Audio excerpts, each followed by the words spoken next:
están? Muy pero muy buenas tardes para todos. Bienvenidos a 24 horas. Los partidos se van suspendiendo. De hecho, que el de hoy se pospuso. No se sabe si mañana, obviamente dependemos nuevamente de nuevos resultados. Vamos a ver si se va a poder disputar a las 10 de la mañana o no. Y así sucesivamente en todos los partidos que se tenían previstos en el transcurso de lo que queda de esta semana. Te contamos todo hoy en 24 horas. Gracias por acompañarnos y preferirnos como siempre.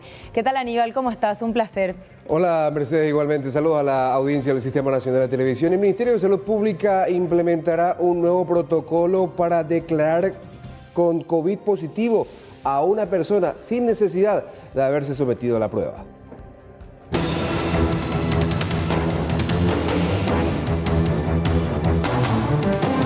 Estas medidas drásticas de cuarentena total son insostenibles en el tiempo.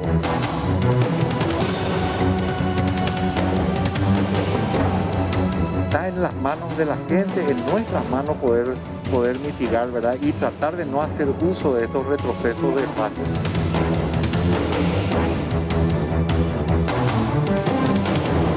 Una persona, un entorno familiar, por ejemplo, un caso, y es positivo, los contactos estrechos, los que viven en esa familia y tienen síntomas de COVID, prácticamente van a ser contados como casos positivos sin necesidad de hacerse. Lo ideal sería que la ola no sea de golpe, una ola intensa, una ola picuda, ¿verdad? Sino que sea más bien como una colina, algo como un cerrito y no una montaña de caso. Eso es lo que nosotros apuntamos. Y el presidente de la empresa World Training finalmente hoy declaró, estamos hablando de esta tan cuestionada sobre todo por el nivel de contaminación que tiene un lago ubicado a pocos metros de esta curtiembre. Los vecinos hicieron la denuncia, las investigaciones continúan.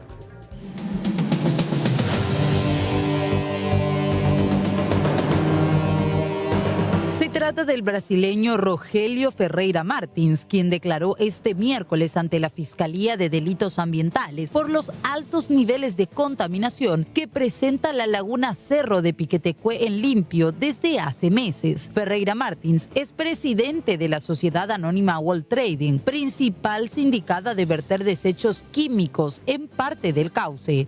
De la empresa World Trading no sale ningún efluente, absolutamente pero nada. Pero es el informe que dicen del MADES. No, lo digo entonces yo te invito a vos, con tu cámara, con tu canal, para irnos dentro de la empresa World Trading. Y la empresa World Trading tiene un muro que separa a la empresa de la laguna. Y nos va a encontrar usted un agujerito del tamaño de una pajita por donde pueda haber pérdidas de líquido dentro de la empresa World Trading y que esto pueda llegar a la laguna. Eso es imposible. Y le podemos demostrar en el mismo lugar. Un informe del MADES menciona que observaron rastros de efluentes que llegan hasta el espejo de agua de la laguna, en cuyo borde se hallaron sedimentos blanquecinos, pero el abogado Bernardo Villalba, defensa de Martins, negó que eliminen desechos en la laguna. No, no es una curtiembre, hay que aclarar, es una pelambre. La curtiembre utiliza productos químicos para curtir el cuero. En este caso, World Trading se dedica a la pelambre y la pelambre es exclusivamente para retirar el pelo del cuero. No se curte nada, no se utiliza ningún producto químico y por eso solicitamos que los peritos del Ministerio del Medio Ambiente, Instituto Nacional de Tecnología y Normalización o del MADES o una consultora, lo que ellos crean oportuno y conveniente, se constituyan dentro de World Trading y retiren muestras de los productos que son reutilizados ahí para la pelambre, a ver si estos productos aparecen dentro de la laguna. Y si aparecen dentro de la laguna, bueno, entonces podemos pensar que World Trading puede tener la responsabilidad. Presentamos todos los documentos, en primer lugar con relación a la construcción del camino que corta la laguna Cerro, que fue construido por una comisión vecinal, en realidad dos comisiones vecinales que hicieron un acuerdo. Entre ellos gestionaron la autorización del MADES y con la autorización del MADES y en colaboración con la municipalidad y una empresa constructora, eso se hizo. No es responsabilidad de la empresa Waltrading.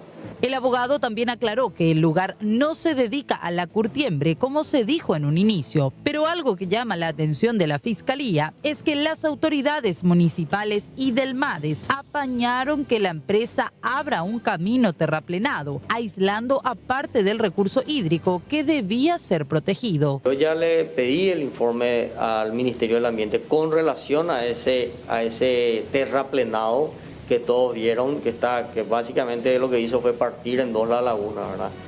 Y al municipio también vamos a librarle un oficio a fin de justamente de ver si es que ellos tuvieron algún tipo de participación o no en la construcción, habilitación de este camino terraplenado, ¿verdad? Es importante para nosotros determinar eso porque, imagínate, de ser así o de no haber alguna autorización por parte del Ministerio del Ambiente, estaríamos ya ampliando nuestro campo de responsabilidad penal. Al haber una afectación a un recurso natural, que en este caso es el agua, requiere necesariamente de una autorización o un criterio técnico establecido por el organismo de aplicación, que en este caso es el MADES. El fiscal Jalil Rachid investiga el caso. Estudios del laboratorio del MADES determinaron que el agua muestra una altísima contaminación con bajos niveles de oxígeno que terminó matando el ecosistema del lugar, como peces y plantas. El sitio también tiene sorprendentes niveles de sustancias químicas y despide un fétido olor que arruina un sector vital para vecinos de la zona.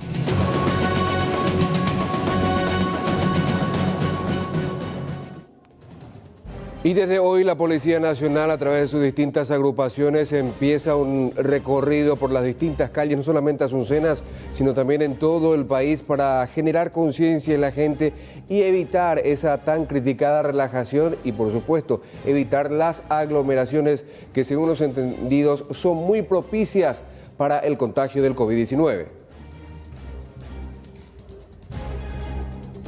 Para evitar el peor escenario, recomendamos seguir usando el tapabocas en la vía pública, el distanciamiento social respetando 2 metros de persona a persona, y que nuestros ancianos y niños permanezcan en su casa. Queda prohibida la aglomeración de personas en esta zona. Al cuidarte vos, nos cuidamos todos. Policía Nacional, estamos para servirte.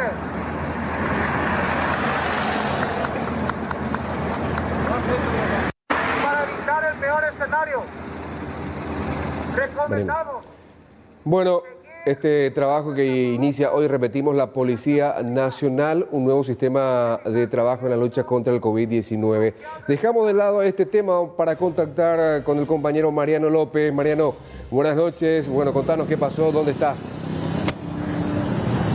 Hola Aníbal, ¿cómo le va, señores? Saludo a usted, a los compañeros y a todos los televidentes. Estamos aquí sobre la avenida Eusebio Ayala, en el kilómetro 7 y medio, donde hemos constatado en el transcurso de esta tarde que el aislamiento social se ha convertido en letra muerta a esta altura de la cuarentena inteligente, atendiendo a la inspección que hacíamos en los colectivos, porque subíamos, conversábamos con los choferes y veíamos que claramente habían más de 10 pasajeros. Y recordarán ustedes que el último pronunciamiento por parte del Viceministerio de Transporte hablaba de hasta 10 pasajeros parados, además lugares ocupados. Quiero conversar un poco con algunas de las personas que están esperando su bus, atendiendo al horario. A algunos no les para el colectivo, en otros casos los buses están completamente repletos. ¿Qué tal, don Manuel Aporte? Bien, bien. Canal 9 somos.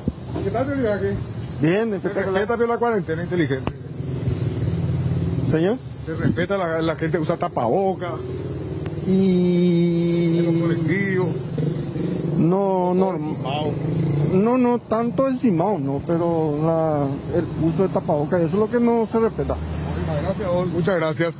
Queremos compartir con ustedes, compañeros, el momento en que justamente subíamos a las unidades de transporte público y consultábamos a algunos choferes por qué no están respetando esta disposición.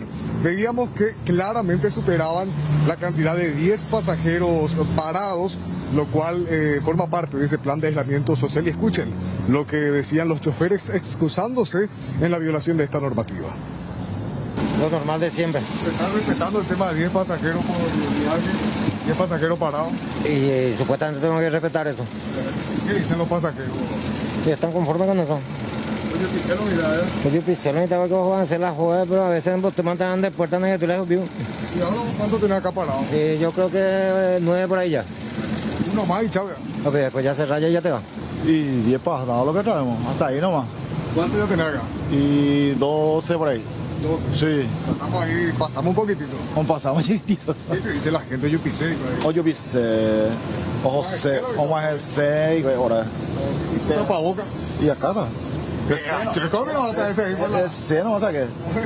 Si yo viva. Nosotros tenemos permitido hasta 20 parados. Nosotros tenemos hasta 20 permitidos. ¿La gente los pasajeros? No dice nada. Hasta ahora todo quiere llegar a su casa y todo quiere llegar. Ese es el tema. Sí, ese es el tema. ¿Cuánta gente tenés acá parada? 15 por ahí. Ya pasamos ya. No, pues hasta 20 permitidos nosotros tenemos. Sí, sí. Incluso, compañeros, algunos de los choferes insistían en que solamente tenían a 15 personas paradas. Sin embargo, en las imágenes se ven que claramente estaban superando la cantidad permitida de pasajeros. Mariano. Vamos a seguir conversando con algunos de los que están esperando su bus. Buenas. ¿Cómo está, amigo? Gracias. ¿Todo tranquilo? Bien. ¿Qué tal el tema de la cuarentena, tapaboca y purulo mitad? Más o menos. ¿Mundo tapaboca? No, es... Para subirte al colectivo ahí te La gente peor respeta. ¿Y se respeta, bro? Sí, se respeta. ¿Dónde te irte? Ruta 1. Ruta 1. Y estoy viendo el 29, pero ahora parece que ya no hay más. Y ese que suele llevar mucha gente. No, máximo lleva 4 o 5 parados, después todos sentados. Dale, gracias. Muchas gracias. Otra de las señoras que está esperando acá cerrada tu colectivo. Hola. ¿Te puedo molestar un ratito? Ok, no quiero hablar. Buenas, Mariano. ¿Cómo está, señora? De Canal 9 somos. ¿Qué tal? Consulta. ¿Se respeta pero el tema de la cuarentena inteligente, tapaboca en el colectivo? Y en el colectivo, al menos en la línea donde yo me subo, sí, porque el chofer lo exige. Entonces... ¿Y el tema de la cantidad de 10 pasajeros parados? Eso sí no. No, realmente no. Siempre supera los 10. Alzan. Y generalmente alzan un poquito más. Sí, eso es cierto. Los choferes dicen la gente luego lo que quiere encimarse. No sé si la gente, pero lo que pasa es que hay poco colectivo. Ya hasta 40 minutos está esperando el colectivo de la línea, entonces no está viniendo. ¿Entendés? Y ponerle que si viene y alza poco, la gente después hay líneas que para las 8 y media no hay más. Entonces es diferente. Que un colectivo está viniendo, que tu colectivo viene, pero viene lleno, ¿qué vas a hacer? Y realmente, sinceramente, si no me queda de otra, si sé que es el último, me tengo que subir. Porque si yo vivo lejos, imagínate cómo llego. Ese pues es el tema. El tema de la cantidad de colectivos, los horarios que manejan. Hay líneas que las 8 y media no hay más. Hay líneas que sí, a veces no, depende mucho. Y si es el último, ponete en mi lugar, ¿qué harías? Claro. Me colgás. Y sí, ¿me entendés? Ese pues es el problema. Gracias. Dale, está. Gracias. Sí, muy amable. Ahí está el testimonio de la gente que trabaja y gente que sigue esperando acá transporte público sobre Ciudad Ayala, compañeros. Bueno, gracias, Mariano, muy amable. Hasta luego. Vamos a otra información para contarles que este miércoles fue otro día de intensas protestas en el microcentro de Asunción. Esta jornada fue caracterizada por la manifestación del personal de blanco que exige bonificaciones salariales.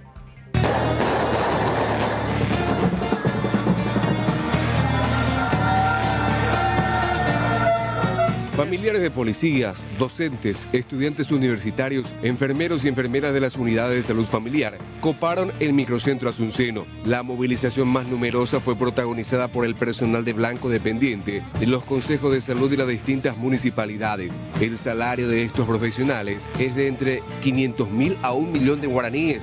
dependiendo del municipio responsable de estos pagos. Reclaman la ejecución de la ley que dispone la contratación de todos ellos por parte del Ministerio de Salud y con un salario acorde al abonado actualmente al personal dependiente de la cartera sanitaria. La movilización se centró frente al Ministerio de Hacienda, donde, según les dijeron, siguen aguardando la lista de los futuros contratados. Este argumento no convenció a ninguno de los manifestantes. Queremos que se nos escuche, que se nos dé ya ese espacio. Queremos formar y queremos ser parte del Ministerio de Salud. Ustedes trabajan incluso en la misma línea, prácticamente en los centros de salud, en diferentes unidades de salud. Así mismo, yo por ejemplo soy de San Pedro, el segundo departamento, y trabajo toda la semana. Entro a las 6 de la mañana, a las 12 del mediodía y salgo a las 6 de la tarde. Con los mismos riesgos. Claro, por supuesto. ¿Y quién nos compra la ropa que tenemos que usar ahora? Es el intendente municipal, el señor que tiene 84 años. Él nos está dando 5 millones para que podamos comprar. Acá incluso hay compañeros que no tienen forma, que no están comprando, que no tienen... Hay miles de compañeros. Algunas de las compañeras dejan a sus hijos para venir a sufrir acá. Enfermeras y enfermeros de las unidades de salud familiar de Concepción y Embucú y de varias otras lejanas ciudades llegaron hasta Asunción en procura de acceder al ansiado contrato y al mejoramiento salarial. Nosotros estamos viniendo del departamento de Ñembucú, 500 kilómetros más o menos, San Juan Bautista de Ñembucú. Yo dejé mi bebé de 5 meses y uno de 3 años con mi abuela a venir a luchar acá con los compañeros por nuestro derecho, porque ya tenemos una ley promulgada por el presidente y están jugando por nosotros. Nosotros somos los comunes de salud, nosotros no tenemos gratificación, no tenemos así para jubilarnos, ni tampoco tenemos aguinaldo. Estamos sufriendo por un sueldo de 500.000 guaraníes, exponiendo a nuestras familias por nosotros viniendo acá en la capital del país, porque como sabemos la situación está muy difícil. En otro punto de la ciudad, estudiantes universitarios quemaron cubiertas y hasta se encadenaron frente al Congreso Nacional, exigiendo la sanción por parte de la Cámara de Diputados del proyecto de ley que establece un arancel cero en todas las universidades públicas, en donde cada vez es mayor la deserción de estudiantes. Normalmente el más duro de la deserción es que puede egresar 1 de cada 10 que ingresa. Ahora se nota muchísimo más durante esta pandemia, porque en clases donde teníamos 150 compañeros, porque estamos así asignados, entran 30. Entonces realmente se nota esa deserción, y como representante estudiantil tengo comunicación con mis compañeros y me dicen que es por motivos económicos principalmente. Finalmente, los diputados aprobaron en general el proyecto de arancel cero y postergaron para dentro de 15 días su tratamiento en particular, es decir, artículo por artículo.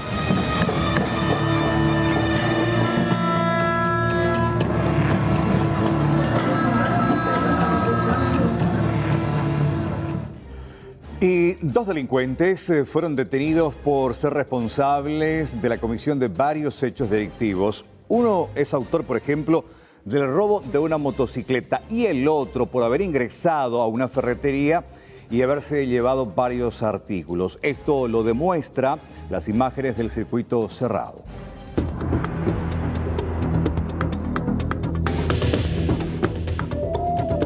Las imágenes del circuito cerrado muestran la acción de uno de los criminales ya detenido. Sin más, violentó el candado de la ferretería para luego ingresar y junto a sus cómplices llevar materiales de construcción. Recepcionamos la denuncia el domingo, amaneciendo lunes, ¿verdad? Tenemos el circuito cerrado también del lugar donde la víctima, en este caso, le identifica plenamente a 3 personas, ¿verdad? Porque permanentemente son adictos de la zona y van y piden dinero para el almuerzo, van y piden dinero para la cena. Entonces, rápidamente ellos fueron identificados y ayer también pudimos lograr su aprehensión, ¿verdad? Con la recuperación de parte de los objetos hurtados. Así también fue detenido otro presunto asaltante, quien es indicado como autor del robo de una motocicleta. Una persona llegó hasta la comisaría a hacer su denuncia sobre un hurto de motocicleta. Inmediatamente personal de patrulla fue alertado, pudiendo ubicar a una persona en actitud sospechosa que se iba aproximadamente a 10 cuadras del lugar de donde ocurrió el hecho. Es traído esta persona acá para mejor verificación. Y grande fue la sorpresa que al ser verificado, tenía la llave de la motocicleta y la llave de la casa por su cuello. La llave de la casa de la víctima. De la víctima. Y que rápidamente la víctima, que estaba luego en la comisaría, identificó como suya y ahí procedimos a la recuperación de la motocicleta, ¿verdad? La moto fue recuperada y el autor fue puesto a disposición del Ministerio Público.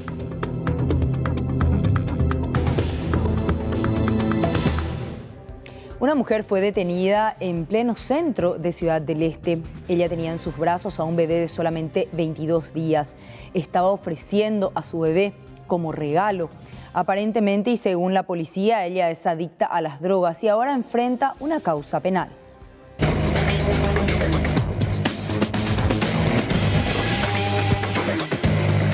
Una madre de 34 años fue detenida por la Policía Nacional. La misma se encontraba ofreciendo a su pequeño de 22 días. Quería regalar en el microcentro de Ciudad del Este. Según los datos, sería adicta a las drogas. Ayer recibimos la denuncia por parte de la COENI que una señora se encontraba apostado en el microcentro con la intención de dar a su hijo de tan solo 22 días. Según la denuncia, ¿en qué momento se percataron? ¿A quién fue que ella le ofreció la criatura? A las personas que estaban apostadas en la carpa de la Resistencia, cerca de la zona primaria. Son las personas que efectuaron la denuncia. Nosotros comunicamos inmediatamente a la defensora de la niñez de turno, la doctora Blanca Molinas, quien concurrió hasta el Ministerio Público y dispuso la entrega del recién nacido a la tía. ¿En el lugar de resguardo? No, a la tía, a la hermana, decía, un familiar más cercano dispuso la entrega. La madre ya se encuentra procesada por el hecho punible de violación del deber de cuidado. Esto a raíz de que la psicóloga estuvo emitiendo un informe que ella entiende la antijuricidad de su conducta, o sea, ella no es totalmente incapaz de entender lo que ella realiza. ¿Se sabe también que ella es adicta a las drogas? ¿Son los datos? Sí, así mismo, ella es adicta a las drogas, justamente por eso fue sometida ella a una evaluación psicológica para tratar de ver si es que ella entendía o no lo que estaba haciendo. Tras el procedimiento de rigor del Ministerio Público y la Defensoría de la Niñez, el pequeño fue entregado a un familiar cercano.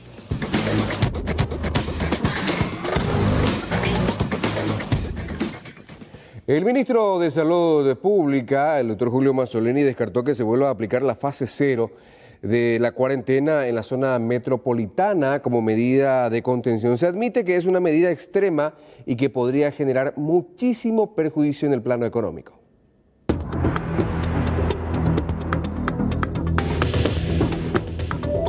El ministro de Salud descarta volver a la fase 0 en área metropolitana. Esta herramienta no sería posible nuevamente en la zona central de manera a contener los brotes. La medida se considera contraproducente. Estas medidas drásticas de cuarentena total son insostenibles en el tiempo. Sirven para poder dar un golpe, poder aplanar y después tratar de moderar con las herramientas de distanciamiento físico, social e higiene, ¿verdad?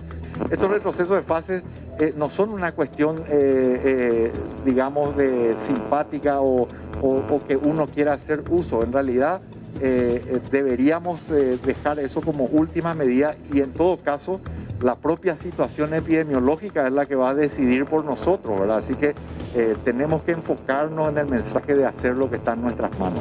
Las proyecciones son datos a considerar, pero no son absolutas. Ahora modificar los pronósticos está en manos de la gente.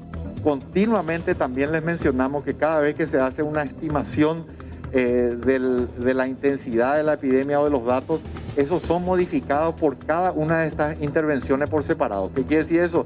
Si uso es 30% menos, si me lavo la mano es 50% menos y así sucesivamente, ¿verdad? Por eso es que está en las manos de la gente, en nuestras manos poder mitigar, ¿verdad? Y tratar de no hacer uso de estos retrocesos de fases. La situación en Alto Paraná es muy delicada y se seguirá observando con lupa antes de aplicar otras medidas de contención.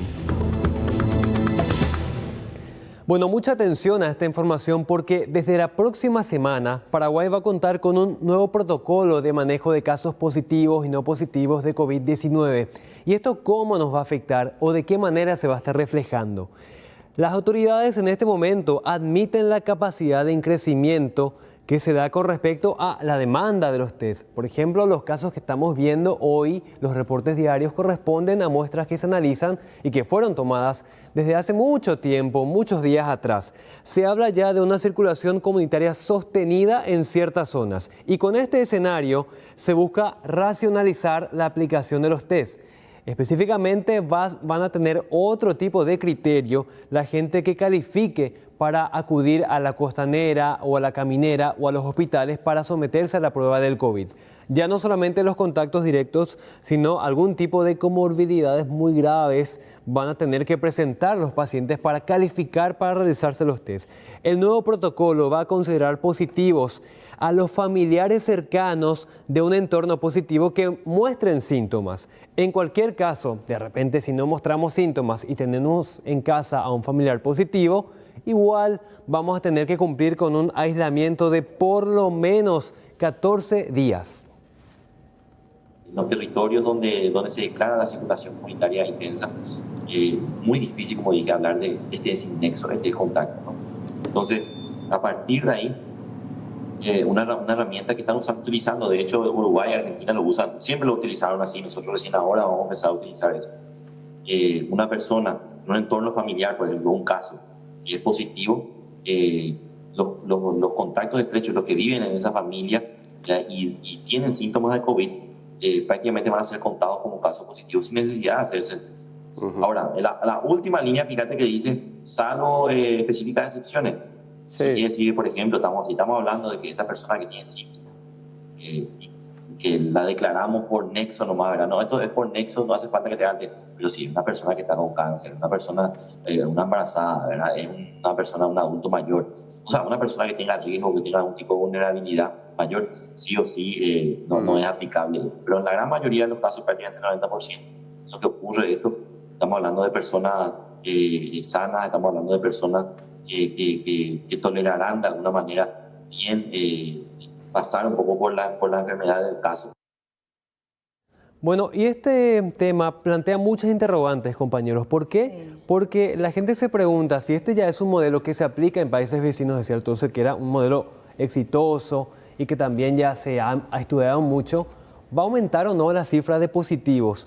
Porque si yo soy un contacto de un caso positivo en casa, pero se me considera positivo, ¿entro o no dentro de las estadísticas si es que no tengo un test que avale específicamente mi cuadro de COVID? Y según Sequera, es contado como positivo. Estamos hablando de que tengas síntomas, no solamente que vivas bajo el mismo techo, sino que compartas con un caso positivo y también presentes síntomas, automáticamente entras dentro de la estadística como un caso también positivo. Exactamente. Y el tiempo límite para curarse, hablando mal y pronto del COVID, es de 14 días. Sí. Tenga uno o no síntomas, pero igualmente, curado totalmente se considera igual ahora al que no presente síntomas en 14 días, especialmente los últimos 3 de no presentar síntomas, ¿no?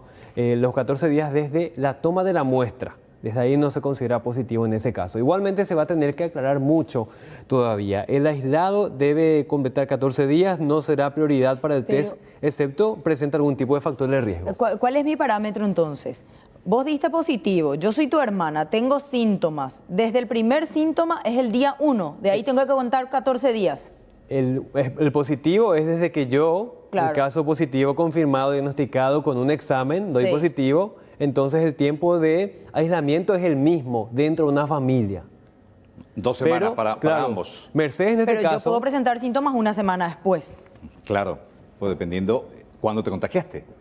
Claro, por eso hay un margen ahí que puede llegar a ser un poco complicado, porque si vos hoy 12 diste positivo, yo puedo presentar síntomas el 20. Entonces del 20 hasta fin de mes yo tengo que estar todavía de reposo. Sin embargo, vos ya levantaste antes tu cuarentena. Al cumplirse los 14 días. Al cumplirse los 14 días, pero bueno, son preguntas que tienen que responder, porque hay casos, por ejemplo, ¿se acuerdan en ese contagio masivo en los albergues, que había gente que 4 o 5 semanas seguían presentando casos positivos con los tests incluidos? Bueno, de hecho que en el último protocolo modificado, ya no en este, sino el anterior, por más de que tengas resultado positivo y pasaron 20 días, ya no contagias. Sí. Por lo menos no contagias. Exactamente. ¿Quiénes van a calificar? Escuchemos al doctor Sequera. 14 días desde el inicio. Por ejemplo, una persona en mi casa, yo tengo positivo, mi familia queda en cuarentena porque son contactos estrechos de ese caso positivo. Y van a completar 14 días desde que nos enteramos de que yo soy positivo, ¿verdad? O sea, prácticamente van a completar conmigo los 14 días. Lo importante es saber, en el caso de los sintomáticos, es un poco más fácil. Si yo, por ejemplo, tengo síntomas y me hago el test, hoy empecé con los síntomas, pero no me hice hoy el test, me hago mucho de 2 o 3 días recién. Tengo el positivo dentro de 4 o 5 días. Yo empiezo a contar mis 14 días desde mi primer día de síntomas.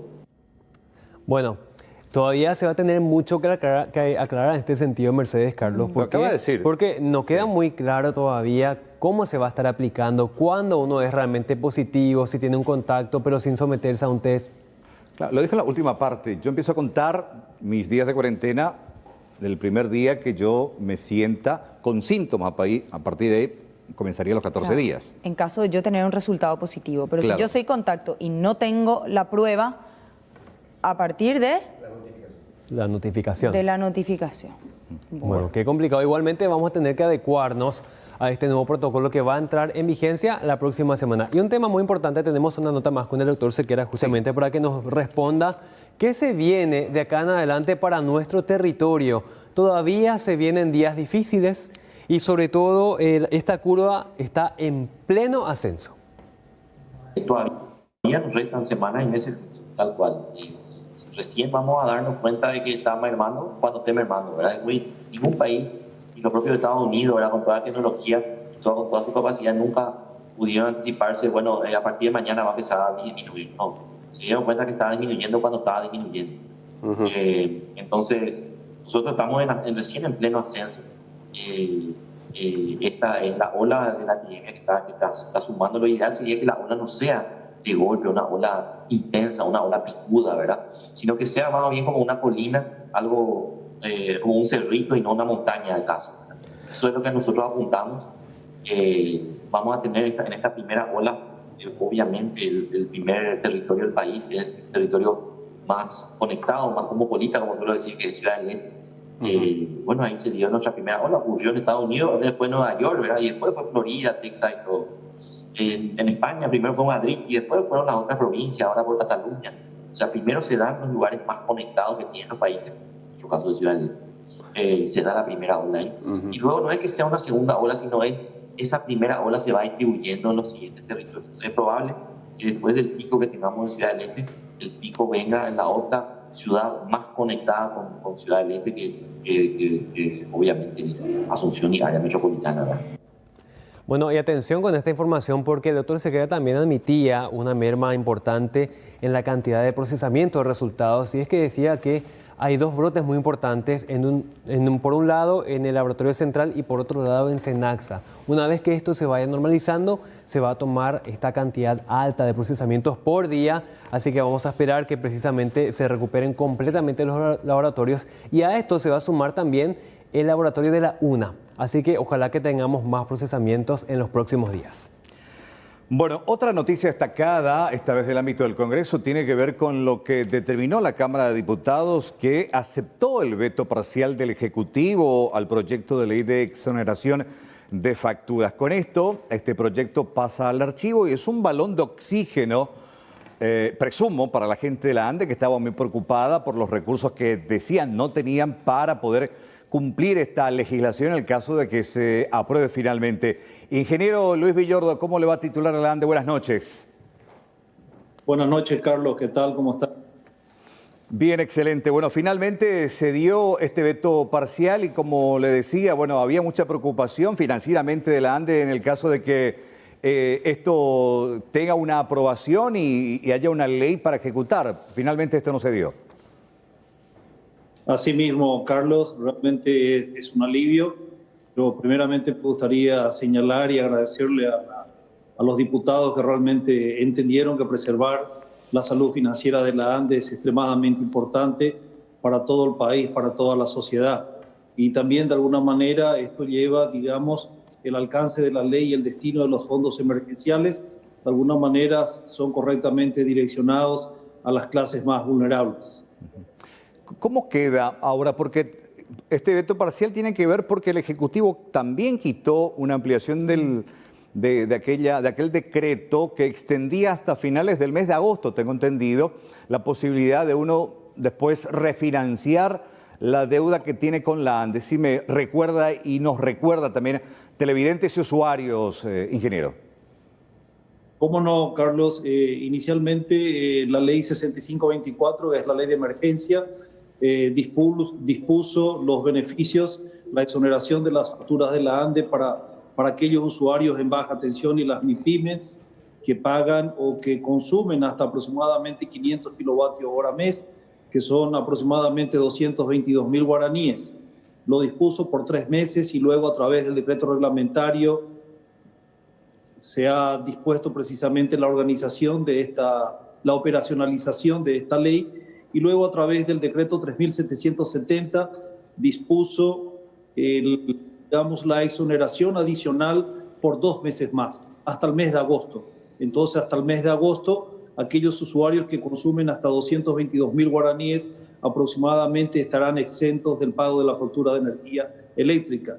Y seguidamente, a partir del mes de septiembre, en este caso, la ANDE, nosotros automáticamente estaremos fraccionando en 18 cuotas sin recargo y sin intereses a todos aquellos saldos impagos, todas aquellas facturas desde el mes de abril hasta el mes de agosto. Entonces lo haremos de manera automática en 18 cuotas, repito, para toda la sociedad, y aquellos usuarios que desean no fraccionar o que desean un fraccionamiento en un tiempo menor, en un plazo menor, les solicitamos que acudan a las oficinas de la ANDE. Estamos hablando de una exoneración de millones y millones de dólares, ingeniero. ¿Podemos tener un cálculo aproximado de cuánto es el monto que esto significa para la ANDE? Sí, claro que sí, Mercedes. Nosotros hasta el mes de julio tenemos contabilizados 62 millones de dólares aproximadamente. Hasta el mes de julio, hasta que termine la exoneración del mes de julio, es decir, las facturas que van a ir en el mes de agosto, estimamos que vamos a llegar, así como previsto, hasta el valor de los 80 millones de dólares. Demandó y demanda actualmente unos 35 millones de dólares adicionales a lo inicialmente previsto, que ha sido de la suma de 45 millones de dólares. Otra cosa importante también, que aprovecho la oportunidad como para llevar esta información, que estamos con un plan que lo hemos denominado 2012, una entrega del 20% y el fraccionamiento en 12 cuotas a todos aquellos usuarios industriales en media tensión, es decir, en el nivel de tensión de 23.000 voltios que desean fraccionar el pago en 12 cuotas sin intereses y sin recargos. No solamente los saldos o las facturas de los meses de la pandemia, sino todas las deudas anteriores. Se hablaban de unos 40.000 casos aproximadamente de sobrefacturación o de dudosa facturación. ¿En qué situación están estos casos, ingenieros? ¿Algunos fueron devueltos, el monto específico, otros a modo de crédito? ¿Cuál es la situación ahora? ¿Cuántos de estos 40.000 casos lograron solucionarse? Se han solucionado todos, Mercedes. Desde el día 2 de mayo, en el momento que han comenzado nuevamente a efectuarse las lecturas de los medidores, esto permite al sistema comercial la corrección automática de estas lecturas que fueron estimadas. Sentimos mucho todo lo que ha sucedido, pedimos y reiteramos disculpas a la sociedad, pero como les digo, el 2 de mayo se tomaron nuevamente las medidas para efectuarse las mediciones reales, las lecturas reales de los medidores, entonces automáticamente estos errores, digamos así, fueron subsanados. Quiero volver, ingeniero, en el tema de lo que usted decía, rescatando del fraccionamiento automático, para entender mejor, más que nada, porque siempre hay dudas al respecto. Porque en principio, si uno estaba interesado en fraccionar, tenía que presentarse documentos, si no era el titular, presentar el documento del dueño de la casa. Hoy, por lo que escuché, el fraccionamiento ya es automático, no hace falta gestionar ni pedir ante la ANDE. Sí, evidentemente, Carlos, asimismo, nosotros hemos tomado la determinación interna desde la ANDE de efectuar este fraccionamiento automático, considerando que la gran mayoría de los usuarios podrán utilizar este sistema de financiación. Es más fácil, digamos, irnos por la excepción, y quienes desean que no ocurra el fraccionamiento automático de sus facturas, de sus consumos, a ellos les pedimos que recurran a la ANDE.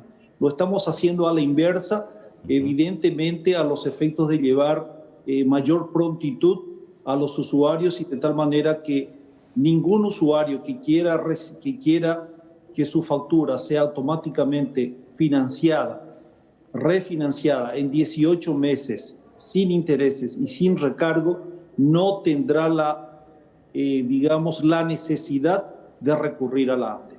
Quienes deseen, por diversas circunstancias, de solicitar un fraccionamiento menor a 18 cuotas, o que no desean un fraccionamiento, a ellos sí, a esos usuarios le estamos solicitando que recurran a la ANDE a informar que no desean plegarse al fraccionamiento automático. Claro, porque por dar un ejemplo rápido, yo puedo tener una casa en alquiler, el contrato de alquiler vence en 6 meses, no puedo estar financiando a 12 meses porque de hecho que ya no voy a estar habitando esa propiedad. ¿Ese trámite se realiza única y exclusivamente de forma presencial o podemos hacerlo vía web? Lo estamos tratando de verificar si podemos tener la posibilidad de desarrollar aún una aplicación, pero al principio sí sería la necesidad de una presencia física de la persona a los efectos de probar de que dicha persona es la propietaria realmente del inmueble. Precisamente en el ejemplo, Mercedes, de que tú has señalado, es lo que nos llevó precisamente a la necesidad de que aquellos que no desean el fraccionamiento automático recurran a la ANDE, como es el caso precisamente de quienes son propietarios y alquilan sus casas. Bueno, entonces, hasta finales de agosto nadie se preocupa del corte de energía. Desde septiembre sí, ya en el caso de que no se pague, ya van a comenzar los cortes, ingeniero. Final de septiembre realmente, porque creo que entendemos que las personas tendrán que recurrir nuevamente a las oficinas, a la sede central. Entonces vamos a tomarnos también un tiempo para darle oportunidad a que las personas se vuelvan a concurrir nuevamente a la ANDE. Considerando la factura del mes de septiembre, contemplará no solamente el consumo del mes de septiembre, sino que contemplará también el fraccionamiento de 1/18 de las cuotas atrasadas o los valores no pagados, no facturados, no pagados, desde los meses de abril hasta agosto. La financiación es sin intereses, ¿verdad, ingeniero? La financiación es sin intereses y sin recargos por mora durante todo el tiempo de la pandemia. Y en relación a ese punto, obviamente, el ingreso de la ANDE no va a ser el mismo, se va a ver también fraccionado en prácticamente 12 meses. Los ingresos se ven afectados. ¿Cómo se plantea el plan de inversión en ese caso específico? Porque ya estamos en puertas al próximo verano. De hecho, que nuestro invierno fue bastante veraniego y los cortes de luz son constantes. ¿Hay algunas inversiones que no se van a poder hacer? Nosotros, nuestras mayores inversiones para hacer frente al verano precisamente son aquellas destinadas al área de distribución. En el área de transmisión y en las estaciones, con los transformadores de potencia relativamente tenemos una situación técnica bastante buena. Pero todos los planes que nos hemos trazado para implementarlos en distribución, que precisamente se refieren a nuevas líneas de distribución y al refuerzo de transformadores, estaremos llegando aproximadamente entre el 75 al 77% del inicialmente previsto, considerando que en los meses de la pandemia el Ministerio de Salud Pública precisamente determinó la paralización también de determinadas obras públicas y tampoco los propios, contratistas que realizan obras eléctricas para la ANDE tampoco podían reunir a sus personales para ejecutar estos trabajos. Estimamos que vamos a llegar al 77-80% entonces vamos a estar en una situación bastante, digamos, no será la última, pero una situación bastante técnicamente razonable. Finalmente, mermaron los reclamos, recuerdo esos días de largas filas frente a la ANDE. ¿Acabó eso o hay algunos que otros o que otras quejas, ingeniero? ¿En qué consisten? Mermaron totalmente. Realmente desde el 2 de mayo, cuando estas lecturas reales han podido nuevamente realizarse, implementarse en las calles, estas quejas realmente han mermado. Actualmente estamos aún con algunas disposiciones, digamos, de seguridad de las personas que evitamos la aglomeración interna en los recintos realmente cerrados de la ANDE. Entonces, aún en la sede central implementamos un mecanismo con un toldo para que las personas puedan permanecer también afuera de la sede central a los efectos de ir entrando en una cantidad razonable de personas y evitar así realmente el eventual contagio del coronavirus. Ingeniero Luis Villoro, como siempre, muy amable. Que tengan buen resto de jornada. Muchísimas gracias, Carlos. Muchas gracias, Mercedes. Buenas noches. Buenas noches. Hacemos una pausa, a la vuelta compartimos más información. Ya volvemos.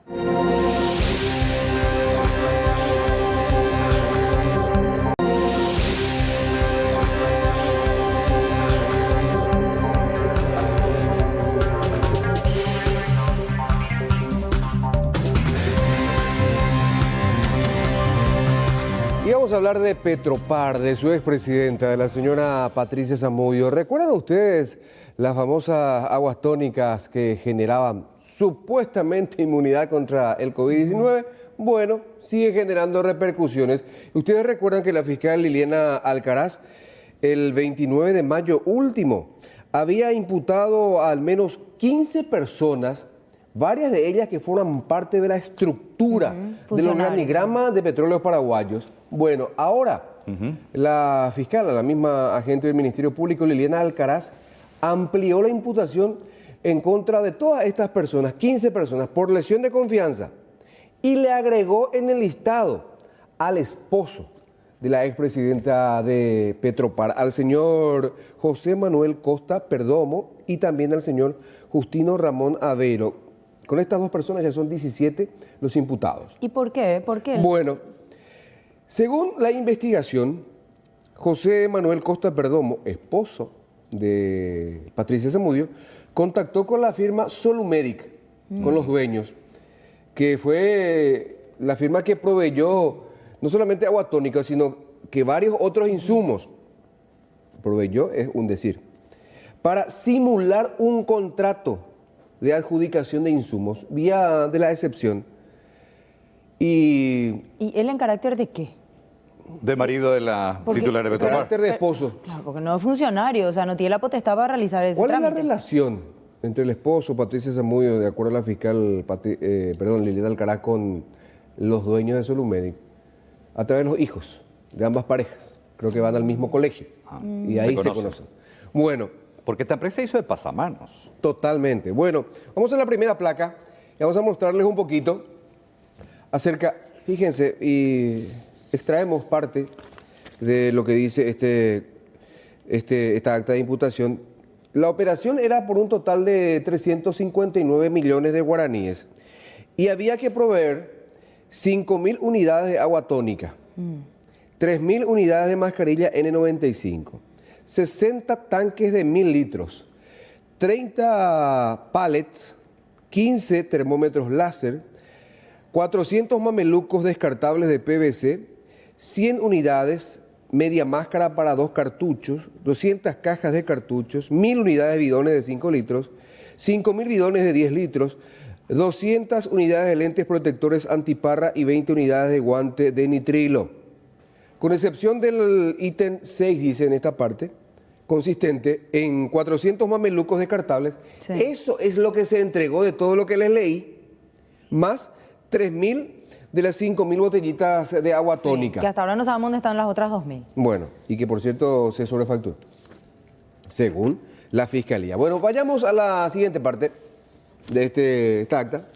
Y fíjense, según la investigación, José Costa Perdomo, pareja de la ex titular de Petropar, Delia Patricia Zamudio Torras, acordó directamente con los señores Víctor Ramón Cabañas Fernández y Liz Adolfina Chamorro Ferreira, dueños de Solumedic, previo a los procesos administrativos a cargo de las oficinas de la Unidad Operativa de Contrataciones, la adjudicación a esta empresa, que sería la proveedora de mercaderías inexistentes a Petropar, convirtiéndose finalmente dicho procedimiento de compra pública llevado el 18 de marzo de 2020 en un mero simulacro para lograr el desvío de sumas de dinero del ente en provecho y beneficio de la pareja Costa-Zamudio. Y en otra parte, van a ver ustedes, en un apartado más, y con esto completamos. Vamos al siguiente. Esta es la parte final, ya el cierre del anterior párrafo. Hay un siguiente párrafo resaltado, ahí está. Además, se han detectado otras circunstancias que en su conjunto y sumado a todas las situaciones fácticas desarrolladas en la presente imputación que revelan la participación de José Costa Perdomo, denotarían que todos los trámites y procesos administrativos habrían sido un montaje para disfrazar el desvío de fondos de Petropar y en consecuencia ocasionarle un perjuicio en su patrimonio. Ustedes vieron que el total por la compra total era 359.700.000 guaraníes, pero como no se proveyó, solamente se proveyeron 3.000 botellitas de agua tónica y 400 mamelucos de PVC, entonces el perjuicio para Petropar, según la Fiscalía, es de 346 millones de guaraníes. Este monto es una minucia frente al monstruoso presupuesto que maneja Petropar, pero aquí uno se plantea, si para estas pequeñas cosas simularon, uno ya empieza a analizar qué otras cosas pudieron hacer con las grandes compras que hace Petropar en materia de combustibles y por sobre todo en el transporte, en el flete, por ejemplo. Pero además es una de las tantas licitaciones a las que llama Petropar. O sea, no es tampoco un caso aislado. Sí, realmente. Y fíjense ustedes, decíamos que toda la estructura de Petropar se prestó a este simulacro según la Fiscalía porque están imputados, por ejemplo, además de la expresidenta, el director operativo de contrataciones, famosa UOC. Después el gerente de seguridad industrial, el asesor jurídico de la presidencia de Petropar, el jefe de recepción y entrega de bienes de Petropar, el jefe de sección de egresos, el jefe de tesorería, el director financiero, el auditor interno. O sea, casi todos los componentes del organigrama de Petropar. ¿Ellos siguen en Petropar? Y suponemos que sí, que están continuando. Pero están imputados. Habría que preguntarle a Denis Lipsi.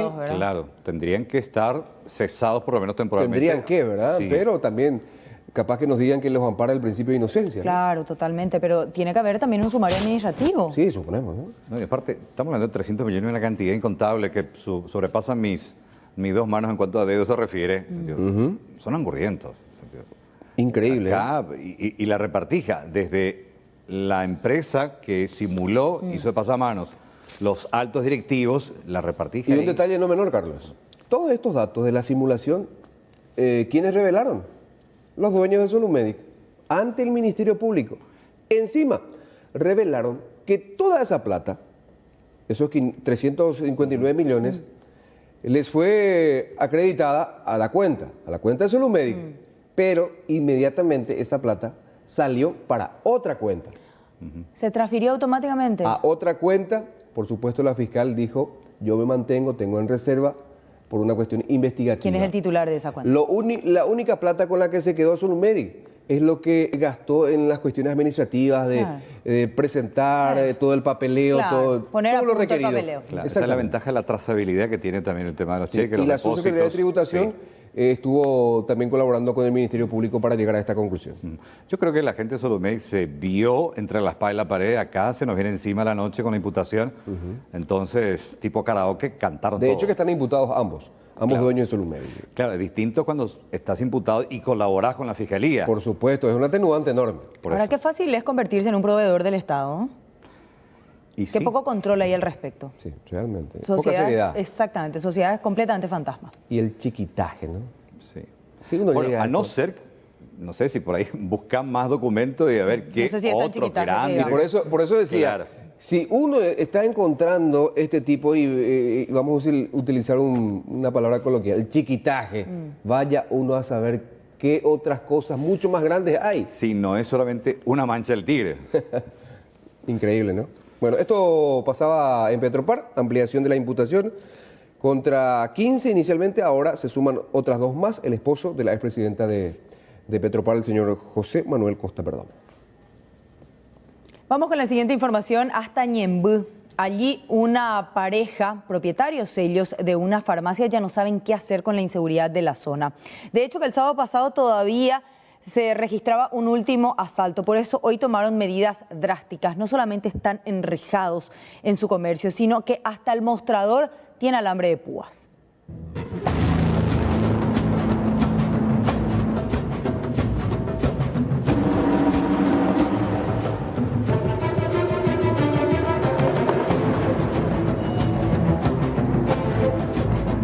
Como la farmacia de máxima seguridad es conocida esta farmacia ubicada aquí en el barrio Caaguazú de Ñemby, luego que sus dueños hayan sido víctimas de robo en horas de la tarde del sábado pasado. Decidieron enrejar completamente el local, incluso instalar alambres de púa a modo de dificultar a los delincuentes para una nueva intención de robo.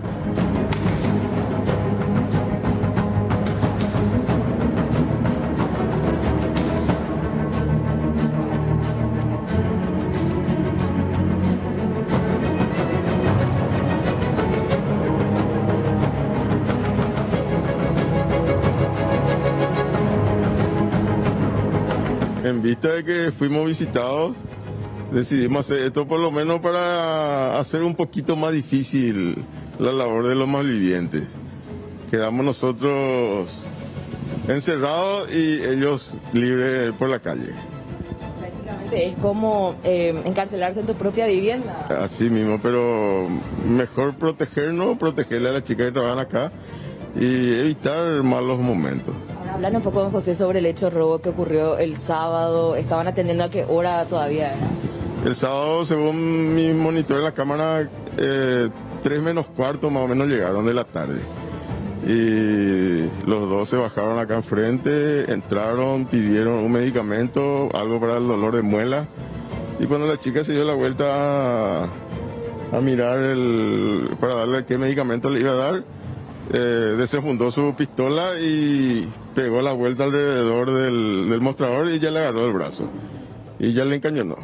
Y después yo tengo una cortina que divide la parte trasera, en donde miró y me vio y me sacó también a mí y me hizo acostar en el suelo y me preguntó dónde estaba la plata. Revisó todo lo que había en la recaudación del día y se llevó algunas mercaderías. Por lo que va acá de farmacia, anexo también pagos electrónicos, minicarga, entre otros. Ahora imagino que tiene también una cierta cantidad de recaudación al final del día. Sí, por suerte ese día nosotros pagamos también giro, entonces generalmente no tenemos lo demasiado mucho, porque mucha gente viene, hace algunos pagos y otra gente viene a retirar sus giros, entonces la plata entra y sale, no solemos tener mucha cantidad.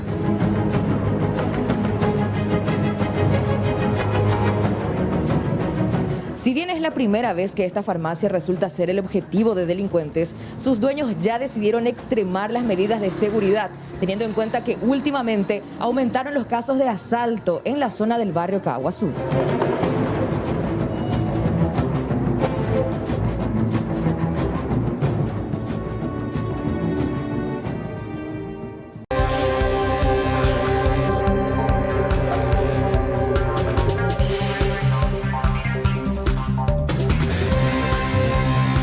Seguimos con más información. Los viernes del narcotraficante brasileño Luis Carlos Tarrocha, más conocido como Cabeza Branca, siguen siendo detectados y además confiscados, pasando a cargo del gobierno nacional. En la fecha, por ejemplo, se desarrolló la fase 3 de la operación Spectrum, donde se tomó posesión de 5 establecimientos valuados en casi 20 millones de dólares. Operación Spectrum Fase 3 consistió en la toma de posesión del Estado paraguayo de propiedades rurales pertenecientes al narcotraficante Luis Carlos Darrocha, alias Cabeza Branca o El Fantasma.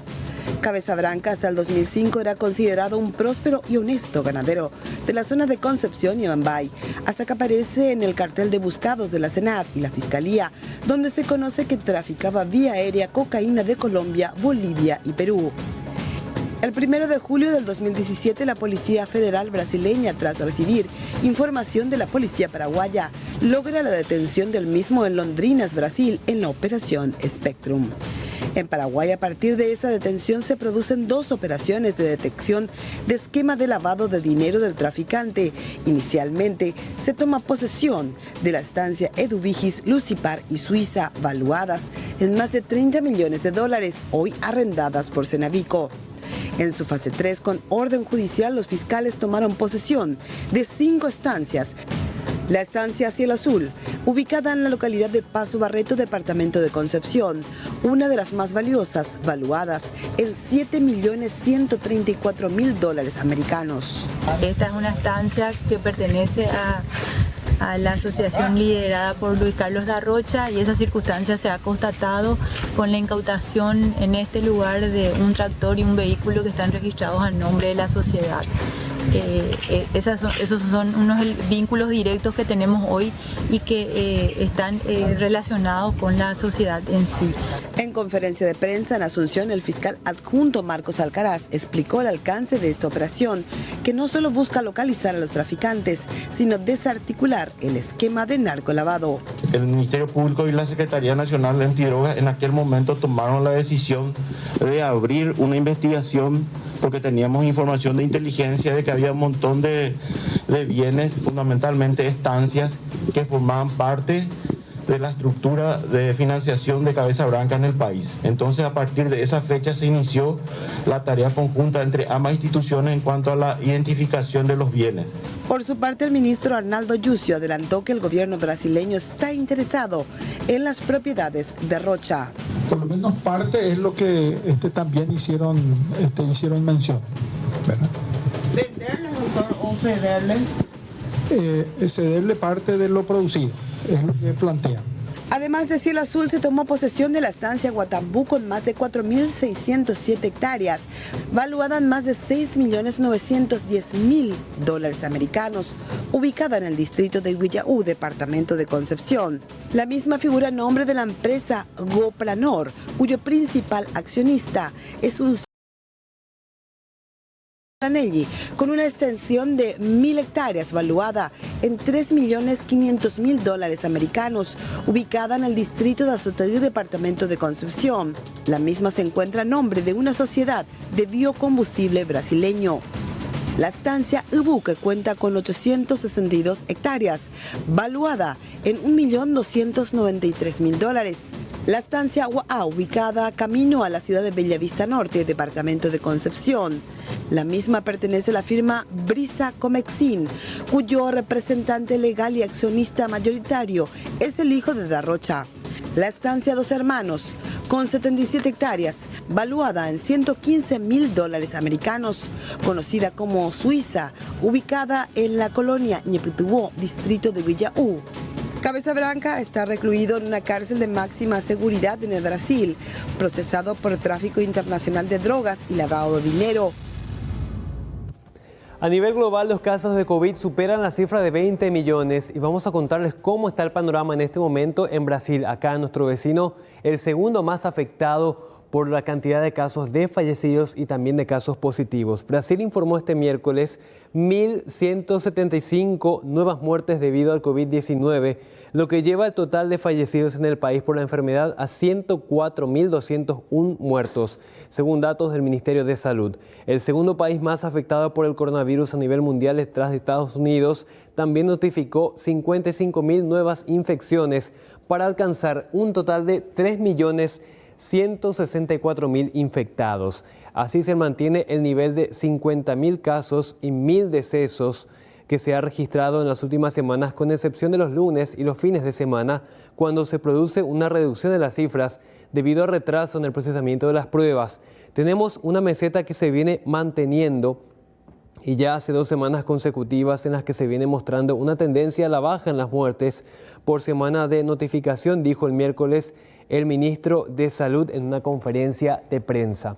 Y vamos a ver también cómo está el panorama en Argentina, que también presenta buenas noticias para América Latina porque anuncia la fabricación de las vacunas para toda la región. Y ya les contamos más acerca de esto. Argentina superó el umbral de las 5.000 muertes por COVID-19 después de registrar un récord de 241 fallecidos en la noche del martes y 84 más en la mañana de este miércoles, informó el Ministerio de Salud.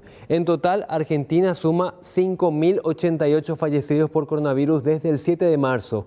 Asimismo, 260.000 contagios, de los cuales 187.000 ya se recuperaron. También hay focos en la provincia de Jujuy y Tierra del Fuego en el extremo sur, y más del 90% de los casos ocurrieron en Buenos Aires y su periferia, donde la ocupación de terapias intensivas llegó a 68,6%.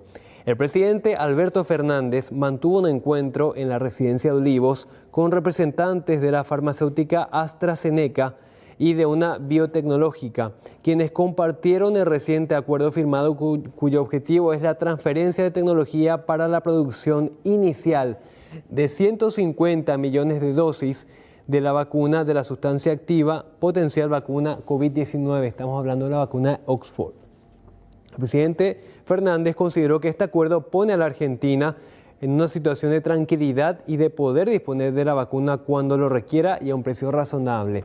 Estas dosis se estarían produciendo también para toda la región. Así que si tenemos un laboratorio en Argentina que se encarga de generar estas dosis, sería muy bueno también para sus países vecinos, como por ejemplo Paraguay. Claro, porque en principio lo que decía incluso OMS con estas vacunas, Estados Unidos, varios países de Europa, es poco probable que en un tiempo cercano llegue a esta parte del continente. Pero si esos laboratorios se instalan y tenemos cerca, obviamente uno puede pensar e imaginar que los tiempos van a disminuir y que probablemente para el inicio del verano en esta parte de la región de Sudamérica ya podamos tener la inmunización. Exactamente. Y un dato bastante llamativo, compañeros. Argentina va a producir estas vacunas para toda América Latina, excepto Brasil. Y esto porque Brasil va a depender de otro sistema. De hecho, ya está probando. Así mismo. Con las vacunas de China. Ya está, son, creo que 9.000 dosis llegaron no hace mucho diferentes tiempo. Proveedores, igualmente, diferentes pruebas científicas. Si tenemos que hablar de plazos, de tiempos, mínimamente el primer semestre de 2021. Así que descartados los viajes por ahora. A ver, vos tenés el tiempo real, porque veo que están ahí variando los números con relación a la cantidad de fallecidos. ¿México cómo está? México está en el 6º puesto en esta lista. Estamos hablando de casi 500.000 infectados y 53.000 fallecidos. El siguiente México país ya se posicionó por encima de Brasil a estas horas, muchísimo. El siguiente país afectado en América Latina es Perú, con 489.000 casos confirmados y 21.000 muertos. Sí. Fíjate entre Brasil y Estados Unidos la cantidad de muertos, porque creo que Brasil, tengo entendido que esta tarde superó a Estados Unidos. A ver, ¿cuánto tiene Brasil? Tiene 103.000 en este momento, y Estados Unidos, según este recuento, tiene 165.000. Wow. Son 50.000 de diferencia, sí, es mucho. Tremendo realmente. Y justo los dos países de América, los que encabezan la cantidad de fallecidos. Excelente, Juan. Gracias, Juan. Bueno, vamos con la siguiente información hasta Santa Rosa de la Guaraú, porque allí los vecinos se encuentran en preocupación constante. Ya no saben qué hacer. Hay personas que acechan sus domicilios y se roban todo lo que tienen a su paso. Finalmente, la policía actuó y pudo detener a 2 personas.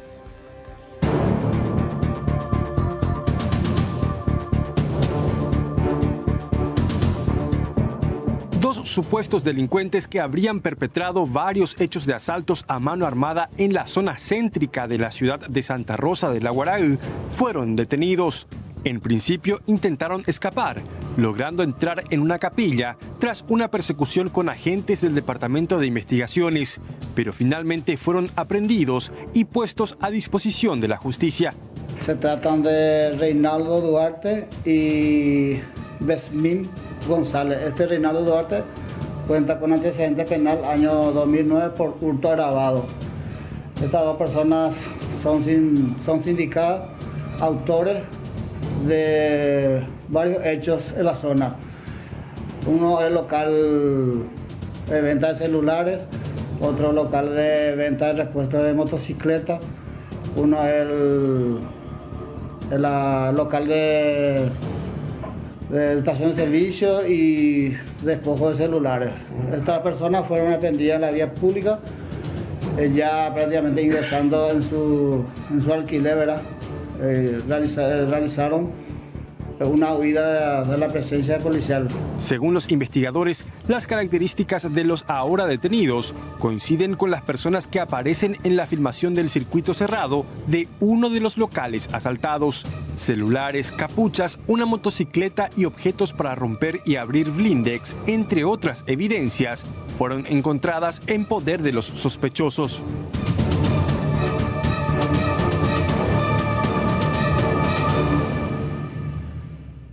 Y 4 mujeres fueron atacadas por 2 motoasaltantes cuando se encontraban estacionadas frente a una bodega aquí en el barrio Sajonia de Asunción. La policía investiga los videos del sistema 911 para tratar de localizar a los autores, aunque las víctimas no presentaron la denuncia ante la policía.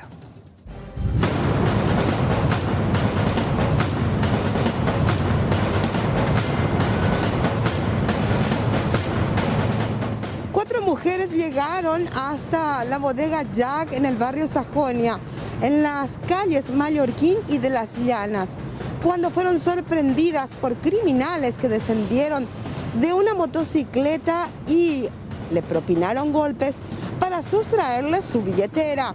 El hecho, según el subjefe de la comisaría segunda metropolitana, Pedro Bavera, no fue denunciado, pero llegaron hasta el lugar.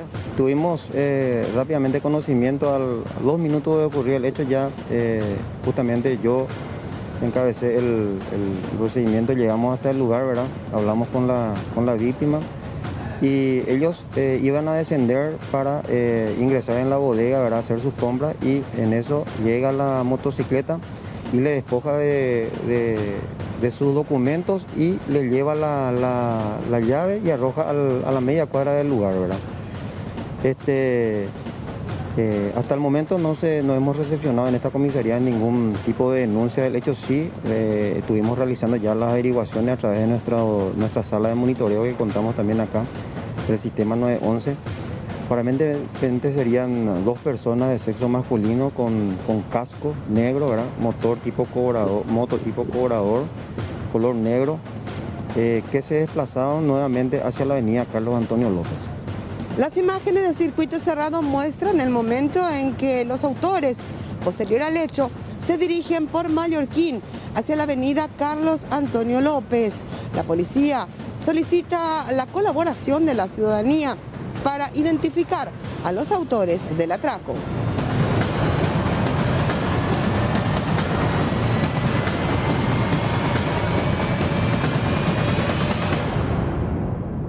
Y saltaron nuevamente las alarmas en el fútbol paraguayo porque 5 casos positivos de coronavirus se confirmaban en el club 12 de octubre entre los jugadores.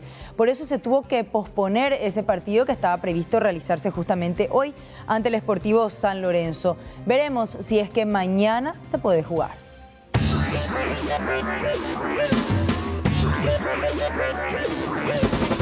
Tras las nuevas pruebas semanales, se detectaron 5 casos positivos confirmados de COVID-19 en el 12 de octubre de Itagua, que en su momento ya había encendido la alarma con más de 30 casos positivos que terminaron descartándose en su mayoría por fallas en el análisis de las muestras.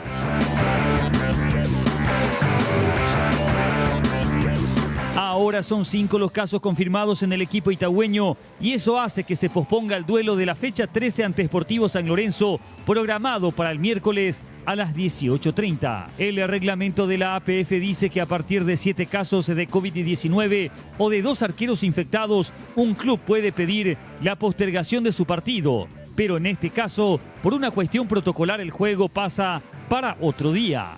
Las pruebas tomadas hace unos días dieron 5 resultados positivos, todos futbolistas y algunos de ellos titulares del equipo de Mario Jara. Ante esto, todo el plantel se sometió nuevamente a las pruebas y el tiempo ya no fue suficiente para conocer los resultados antes del horario estipulado para el cotejo con los Rayaditos.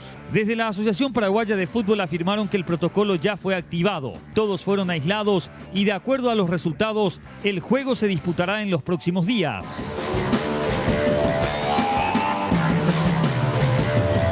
El 12 de octubre venía de resultados importantes en el torneo Apertura tras una victoria frente a Soldamérica y 2 empates ante General Díaz y Libertad, respectivamente. Por su lado, Sportivo San Lorenzo llega precedido de una goleada en contra en manos de Cerro Porteño y una paridad frente a Guaraní.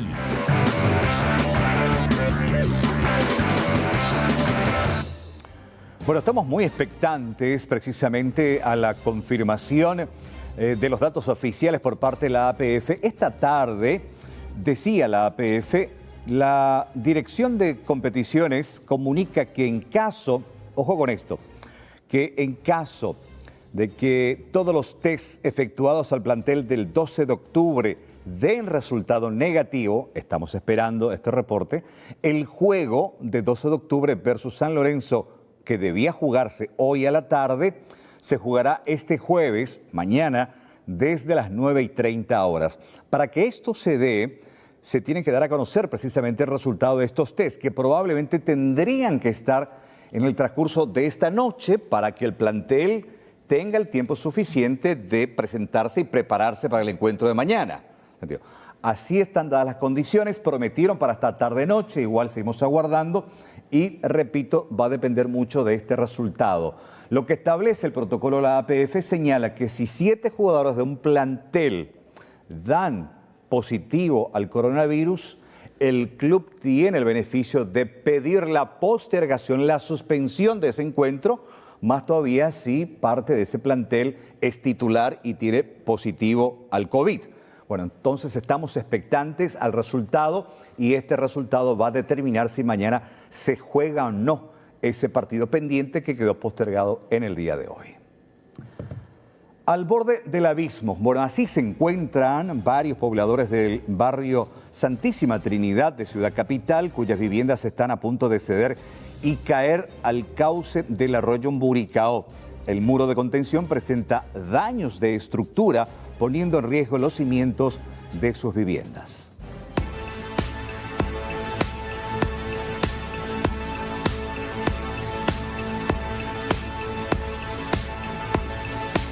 En estas condiciones se encuentra parte del muro de contención construido a lo largo del arroyo Mburicao. Ahora nos encontramos específicamente sobre el callejón histórico y el pasillo 3, lugar en donde nuevamente el muro está presentando fisuras que hacen crecer la preocupación de los pobladores de la zona, ya que temen que el derrumbe de este importante cimiento haga que también sus viviendas caigan al abismo. Lote entero Motirina, estamos en peligro y queremos que alguien nos atienda para hacer el arreglo otra vez como corresponde. Oiga, rellenar o hacer uno nuevo. No, por ahora es rellenar nomás otra vez para abajo. Pero tenemos que sacar esta tierra que está, la arena que está ahí. Ñamo Potiana, porque este está profundo. Casi ya llegó al otro lado, a 2,5 metros tiene la zapata. Y casi llegó ya al otro lado del cimiento.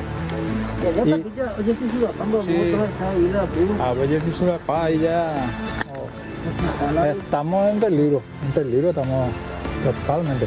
Porque si mal no recuerdo, allá del otro lado, si podemos observar, ya cayeron viviendas a consecuencia de una mala construcción del muro. Inclusive vemos todavía vestigios y los escombros de esa casa. Ahí está la casa que cayó. Ahí está, a la vuelta, sí. Sí. Pero ahora también está mira, el muro de allá. Ese ya casi se cayó. En mi casa por lo menos tirar yepea, güey. Ya, pues aparte me llamo árbol, como es, ¿no? Upea vamos a llevar la sombrilla, a pego llevar con los muros a sostener, güey, pero con un gurú. Ahí se han reconstruido por lo menos puta Pepe la ladrillo hueco. Sí. ¿Ustedes pararon la obra por miedo? Sí, por miedo ya, porque queríamos levantar más ahí una piecita más, ¿verdad? Va a ser útil, nada. Entonces... Hay trampa. Sí, enorme trampa. Y que alguien nos ayude para... ¿A quién ya le reclamaron más de esto?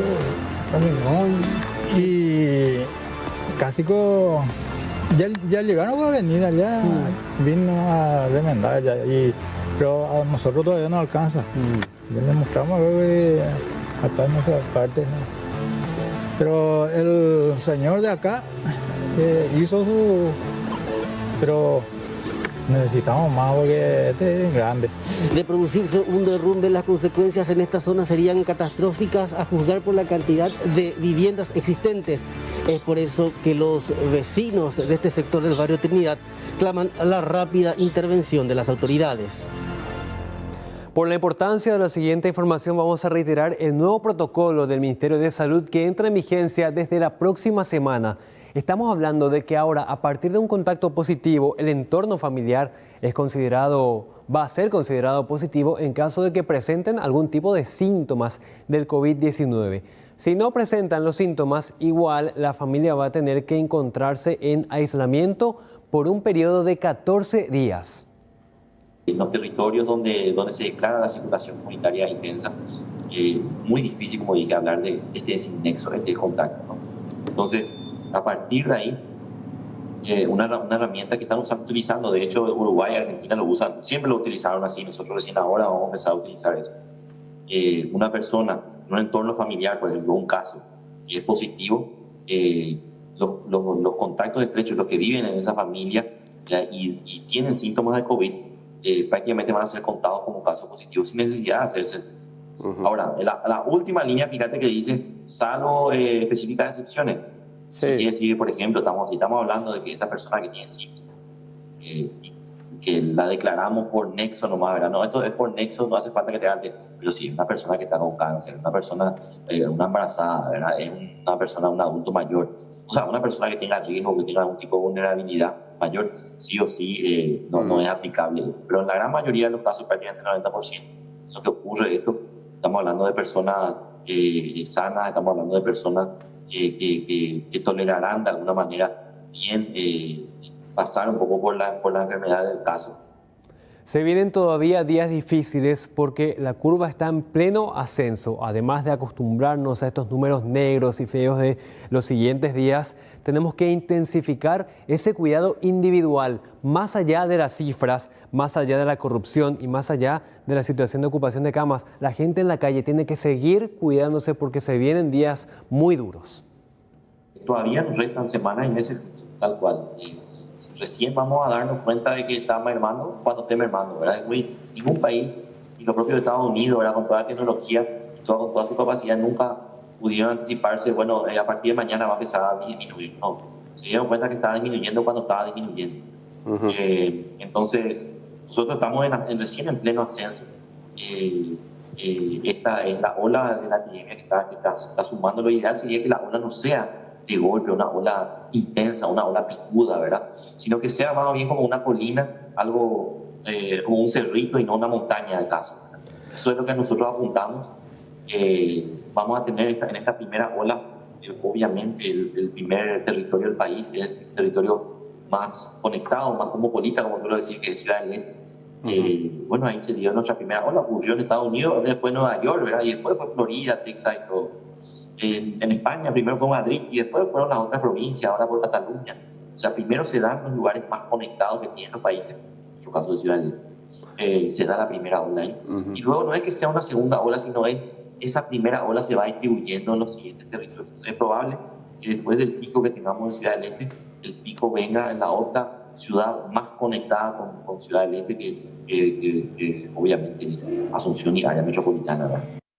Para evitar el peor escenario, recomendamos seguir usando el tapabocas en la vía pública, el distanciamiento social respetando 2 metros de persona a persona, y que nuestros ancianos y niños permanezcan en su casa. Queda prohibida la aglomeración de personas en esta zona. Al cuidarte vos, nos cuidamos todos.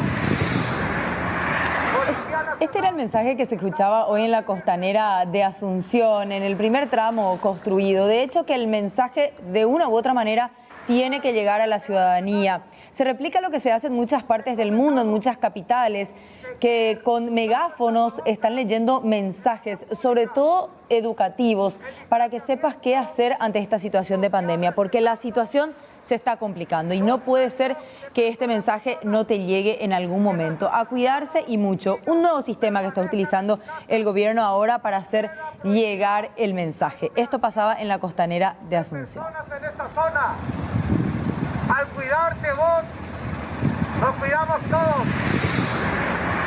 Policía Nacional, estamos para servirte.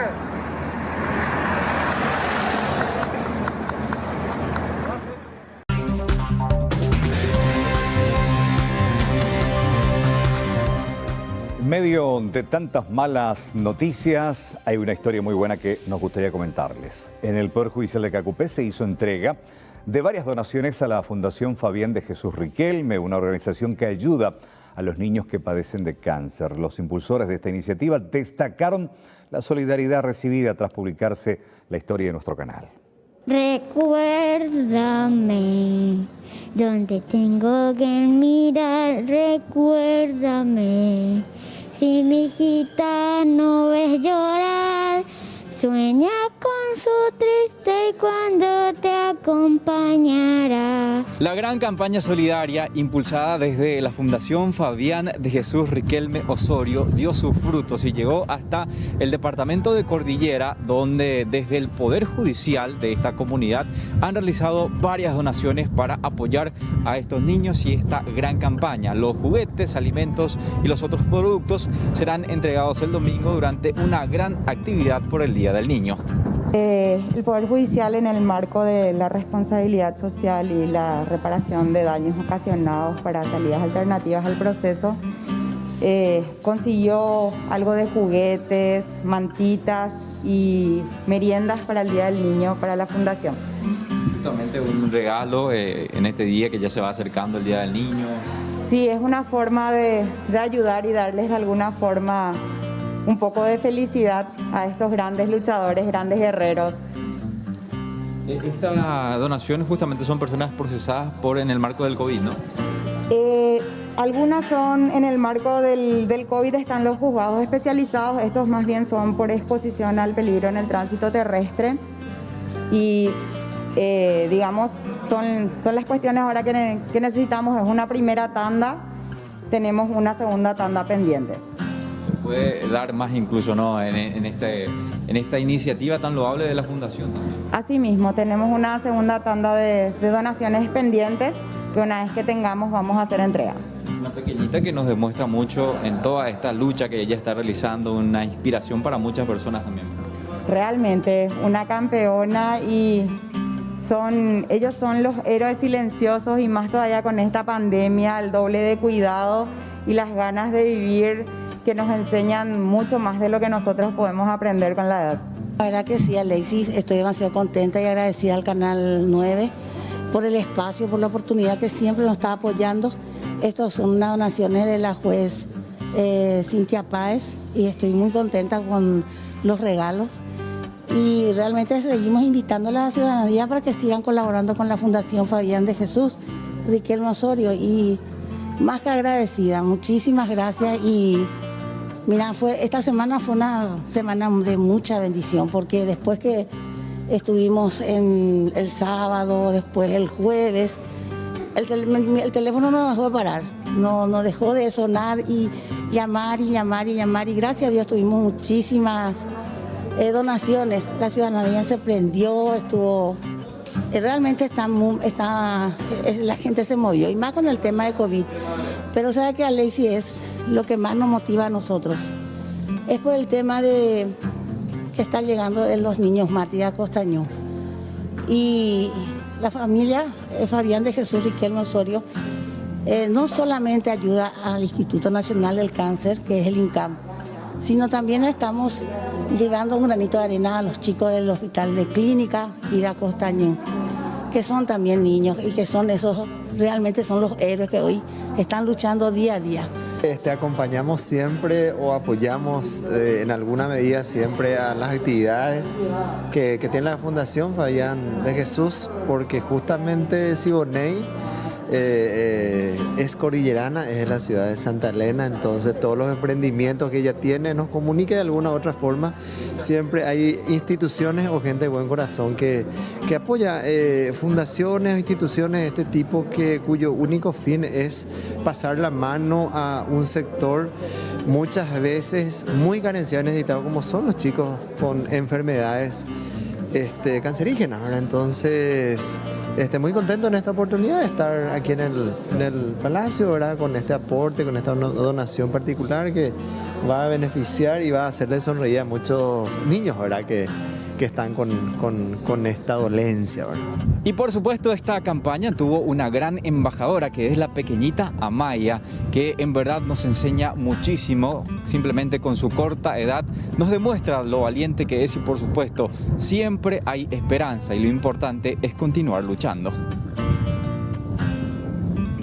Recuérdame donde tengo que mirar, recuérdame si mi hijita no ves llorar. En el barrio residencial de Las Colinas, en Luque específicamente, los vecinos y trabajadores no se salvan de los delincuentes. Miren estas imágenes, eran delincuentes callejeros que con cuchillo en mano le robaron el celular a una joven de 20 años que transitaba por la zona.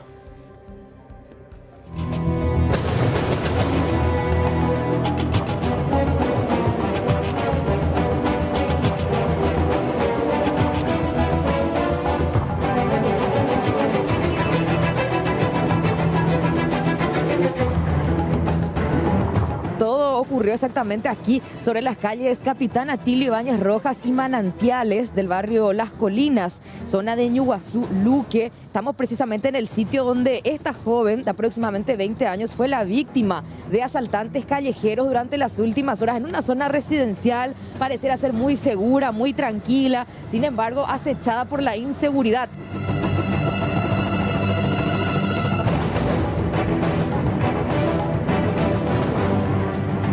Y estamos muy preocupados, muy quebrantados, porque tenemos muchos sistemas de seguridad, pero estamos avasallados, no nos dejan en paz. Son los rateritos, son los drogadictos, de todo. Están entrando de día, de noche, de madrugada. Realmente estamos avasallados.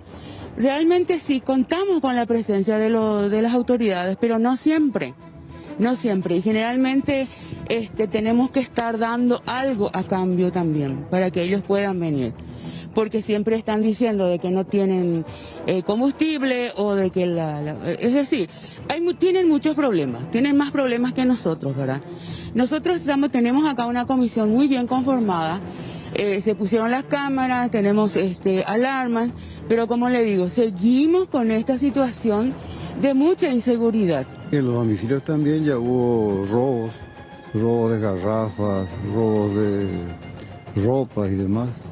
Y sí, está haciendo más continuo. Ya hubo muchos robos, muchos asaltos acá. Ahora hay menos, pero siempre hay, ¿verdad? Antes había más estos asaltos callejeros. Y ahora están ya entrando en los domicilios. Eso es lo más preocupante. Y pedimos el apoyo del grupo Lince también, ¿verdad? Si ellos podrían venir a patrullar por acá también.